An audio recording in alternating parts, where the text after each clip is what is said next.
Hello everyone, എല്ലാവർക്കും നമസ്കാരം. എല്ലാവർക്കും നാദജ്യോതിയിലേക്ക് സ്വാഗതം. അപ്പോൾ ഇന്ന് നമ്മൾ നോക്കാൻ പോകുന്നത് അടുത്ത 48 മണിക്കൂറിൽ നിങ്ങൾക്ക് എന്ത് പ്രതീക്ഷിക്കാം എന്നുള്ളതാണ്. ഓക്കെ, അടുത്ത വരാൻ പോകുന്ന 48 മണിക്കൂറിൽ നിങ്ങൾക്ക് എന്ത് പ്രതീക്ഷിക്കാം നമുക്ക് നോക്കാം. Okay, 8 of pentacles, death card, 4 of wands, 7 of cups.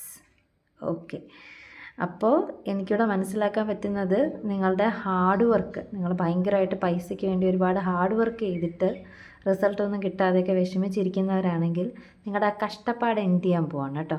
നിങ്ങളുടെ പണത്തിന് വേണ്ടിയുള്ള ഒരു കാത്തിരിപ്പ് എൻഡ് ചെയ്യാൻ പോവാണ്. നിങ്ങളൊരു ട്രാൻസ്ഫോർമേഷനിലൂടെ കടന്നു പോകാനായിട്ട് പോവാണ്. നിങ്ങളുടെ ഹാർഡ് വർക്ക് ഇനി നിങ്ങൾക്ക് ഒരുപാട് വർക്ക് ചെയ്യേണ്ടി വരില്ല, അത്രയും ഹാർഡ് വർക്കായിട്ട് നിങ്ങൾക്ക് ചെയ്യേണ്ടി വരില്ല എന്നാണ് പറയുന്നത്. അത് അവസാനിച്ചിട്ട് നിങ്ങൾ ആഗ്രഹിച്ച ഒരു കാര്യം വരാനായിട്ട് പോവാണ്. ദാറ്റ് മീൻസ് നിങ്ങളൊരു ഫൗണ്ടേഷൻ കെട്ടാനായിട്ട് പോവാണ്.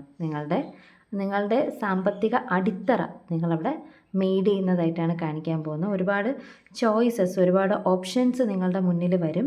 ശരിയായിട്ടുള്ളതിനെ നിങ്ങൾ തിരഞ്ഞെടുക്കുക. ആ തിരഞ്ഞെടുക്കുന്നതിലൂടെ നിങ്ങൾക്ക് എന്ത് ചെയ്യാൻ പറ്റും? ഒരു ഫൗണ്ടേഷൻ കെട്ടിപ്പടുത്ത് കൊണ്ടുവരാൻ പറ്റും. അത് അങ്ങനെ ഒരു വേണ്ടാത്ത ഫൗണ്ടേഷൻ മീൻസ് കുറച്ച് നാൾ നിന്നിട്ട് എഫക്റ്റ് പോകുന്ന ഒന്നുമല്ല, ലോങ് ലാസ്റ്റിംഗ് ആയിട്ടുള്ളൊരു ഫൗണ്ടേഷനാണത്. ആ ഫൗണ്ടേഷൻ കെട്ടി നിങ്ങൾക്ക് ഉയർത്തി കൊണ്ടുവരാനായിട്ട് സാധിക്കും. അപ്പോൾ നിങ്ങളുടെ ആ ഒരു പണത്തിന് വേണ്ടിയിട്ടുള്ള ഒരു ഹാർഡ് വർക്ക് അവിടെ എൻഡ് ചെയ്യാൻ പോവാണ്. ഇനി നിങ്ങൾ ഹാർഡായിട്ട് ഇനി വർക്ക് ചെയ്യേണ്ടി വരില്ല. ഈസി ആയിട്ട് മണി നിങ്ങളിലേക്ക് വരും.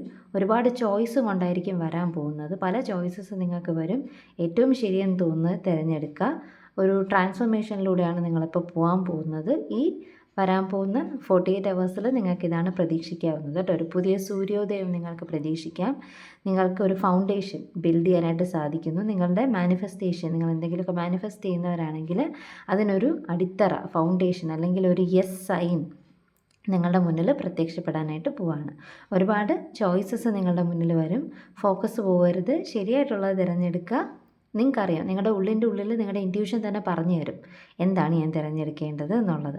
അത് തിരഞ്ഞെടുത്ത് മുന്നോട്ട് പോവുക. ഓക്കെ, അപ്പോൾ എല്ലാവർക്കും വീഡിയോ റെസനേറ്റ് ആയി എന്ന് ഞാൻ വിശ്വസിക്കുന്നു. റെസനേറ്റ് ആയിട്ടുള്ളവർ ലൈക്ക് ചെയ്യുക, ഷെയർ ചെയ്യുക, സബ്സ്ക്രൈബ് ചെയ്യുക, ഫോളോ ചെയ്യുക, അതുപോലെ കമൻറ്റ് ചെയ്യുക. താങ്ക് യു യൂണിവേഴ്സ് എന്ന് കമൻറ്റ് ചെയ്യുക. ഓക്കെ, അപ്പോൾ നമുക്ക് അടുത്ത വീഡിയോ ആയിട്ട് വീണ്ടും കാണാം. ബൈ.